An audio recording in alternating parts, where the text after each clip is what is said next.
जी अस्सलाम वालेकुम। मेरा नाम नाइम है और आज हम डिस्कस करेंगे जीडीपी के बारे में, जिसे ग्रास डोमेस्टिक प्रोडक्ट भी कहा जाता है। इस वीडियो में हम डिस्कस करेंगे जीडीपी क्या होती है, उसकी टाइप्स और ये कैसे कैलकुलेट की जाती है।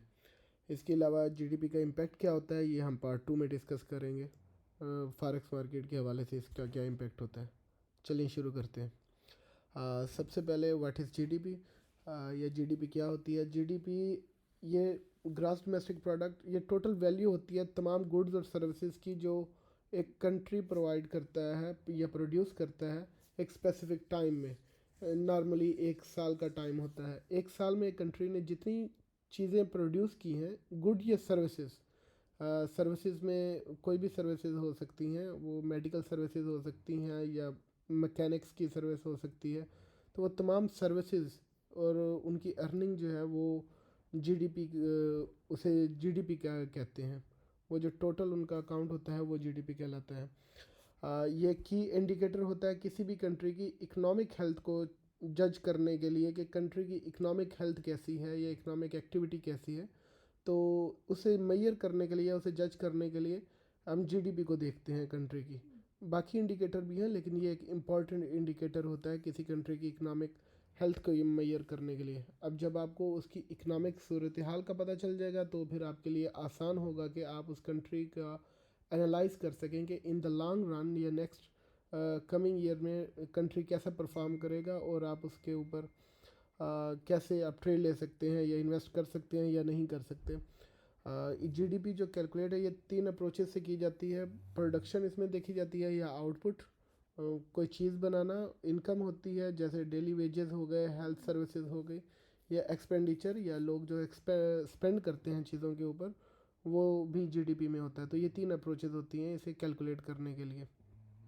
एग्जांपल देखते हैं। कंजम्पशन, ये एक्सपेंडिचर में आ जाता है। जैसे आप बाय न्यू कार बाय करते हैं, ग्रॉसरी परचेज करते हैं या हेल्थ केयर सर्विसेज आप परचेज करते हैं, तो ये कंजम्पशन होगी, ये एक्सपेंडिचर है। अब दूसरे एक्सपेंडिचर की एग्जांपल है इन्वेस्टमेंट। जब कोई स्पेंड करते हैं, फॉर एग्जांपल किसी ने कंस्ट्रक्ट की है, एक फैक्ट्री कंस्ट्रक्ट की है या मशीनरी बाय की है या किसी इन्वेस्ट किया है किसी रिसर्च एंड डेवलपमेंट सेक्टर में, या कोई रिसर्च एंड डेवलपमेंट कोई ऑर्गेनाइजेशन बनाई है जो रिसर्च पे काम कर रही है, किसी डेवलपमेंट पे काम कर रही है, तो ये इन्वेस्टमेंट होगी।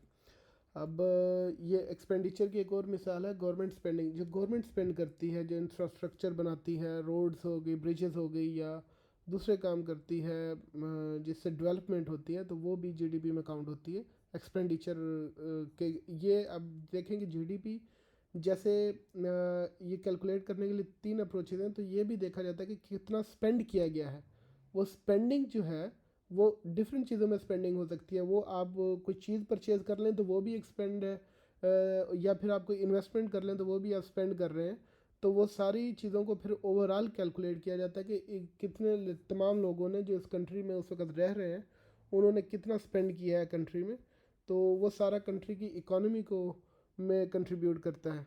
तो ओवरऑल उसे फिर काउंट करते हैं और उसे जीडीपी कहा जाता है, जो प्रोडक्ट होते हैं और सर्विसेज दोनों को।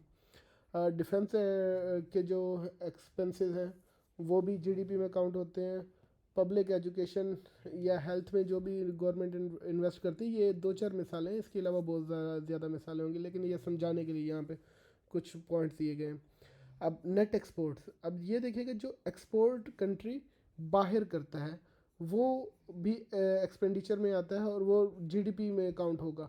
लेकिन जो हम बाहर से इंपोर्ट करते हैं ये डायरेक्टली जीडीपी में काउंट नहीं होता। इससे ये होगा कि जो आप जीडीपी में जो चीज़ें आप एक्सपोर्ट करेंगे उसमें से इंपोर्ट जो आपने चीज़ें की हैं, जो आपने कंट्री में मंगवाई हैं चीज़ें, उससे माइनस करेंगे उन्हें जो आपने कंट्री से बाहर भेजी हैं। अब अगर एक्सपोर्ट ज़्यादा है आपकी और इंपोर्ट कम है तो फिर आपकी जीडीपी पॉजिटिव होगी। नहीं तो इस हवाले से अगर आपकी इंपोर्ट ज़्यादा है और एक्सपोर्ट कम है, मतलब आपने बाहर से सामान मंगवाया ज़्यादा है और भेजा कम है, बाहर सेल आपने कम किया है, तो उस हवाले से फिर वो आपकी जीडीपी जो है नेगेटिव होगी उस सेक्टर में, इंपोर्ट एक्सपोर्ट के सेक्टर में, इसलिए इसे नेट एक्सपोर्ट कहते हैं। अब इनकम हो गई। इनकम में वेजेस जो होते हैं जो वर्कर अर्न करते हैं, प्रॉफिट जो डिफरेंट बिजनेसेस अर्न करते हैं वो भी जीडीपी में कंट्रीब्यूट होता है। रेंटल इनकम, अगर आपकी कोई प्रॉपर्टी है या किसी भी की भी कोई प्रॉपर्टी, और उसके ऊपर जो वो रेंट कलेक्ट करते हैं मंथली या एनुअली या बाई एनुअली या क्वार्टरली, जो भी ड्यूरेशन है, तो वो भी जीडीपी में कंट्रीब्यूट करता है। प्रोडक्शन आउटपुट, जैसे नंबर ऑफ़ कार प्रोड्यूस की, ये सब प्रोडक्शन में बहुत से ज़्यादा चीज़ें आ जाती हैं। तमाम चीज़ें जो है कंट्री प्रोड्यूस करता है। फॉर एग्जांपल इवन अगर आप एक बर्गर बना रहे हैं तो वो भी कंट्रीब्यूट करेगा कंट्री की जीडीपी में। क्वांटिटी ऑफ स्मार्टफोन मैन्युफैक्चर्ड या एग्रीकल्चर गुड्स, जैसे गंदम हो गई या मकई हो गई, इस तरह की कोई चीज़ें अगर कंट्री ने प्रोड्यूस की हैं तो वो भी जीडीपी में काउंट होंगी, ये आउटपुट में आ जाएगा। अब जब हमने एग्जांपल्स देख लिए तो अब हम देखते हैं टाइप्स ऑफ जीडीपी। जीडीपी की नॉर्मली तीन टाइप्स होती हैं। एक होती है नॉमिनल जीडीपी, इसमें total value of all goods and services produced in a country.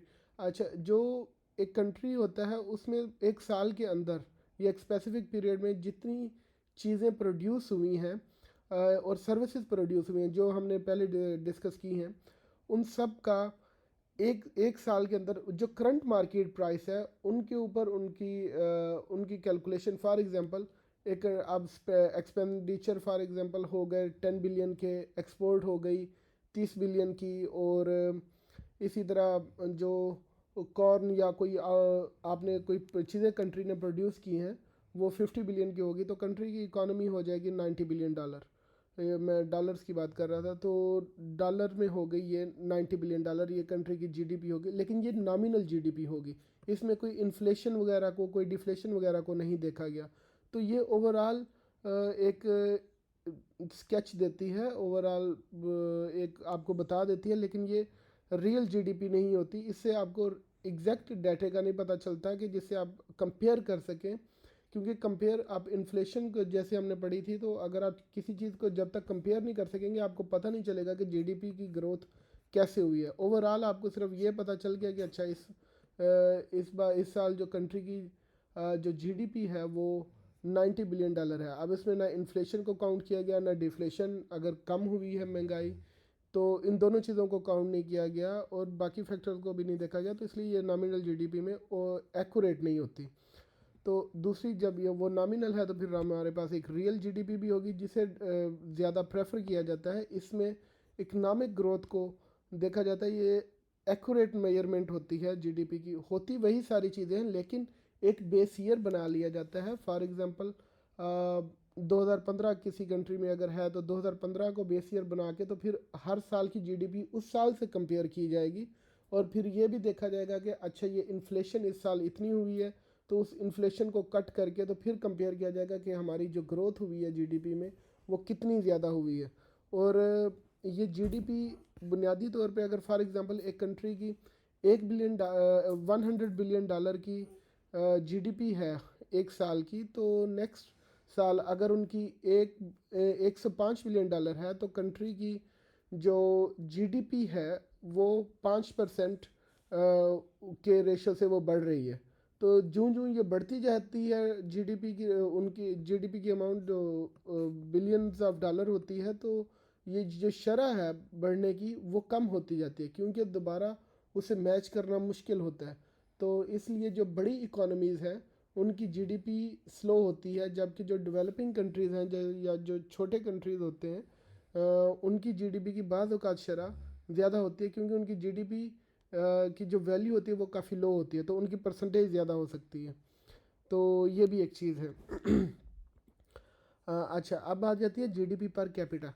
इसमें ये होता है कि कंट्री की जो टोटल पॉपुलेशन है उसे डिवाइड किया जाता है जो टोटल कंट्री की जीडीपी की अमाउंट है। फॉर एग्जांपल अगर $100 बिलियन है तो जो कंट्री की पॉपुलेशन होगी अगर 200 मिलियन है तो उसके ऊपर डिवाइड कर देंगे, और फिर जो अमाउंट बचेगी तो उसे हम कहेंगे जीडीपी पर कैपिटा के पर पर्सन क्या जीडीपी की रेशियो है।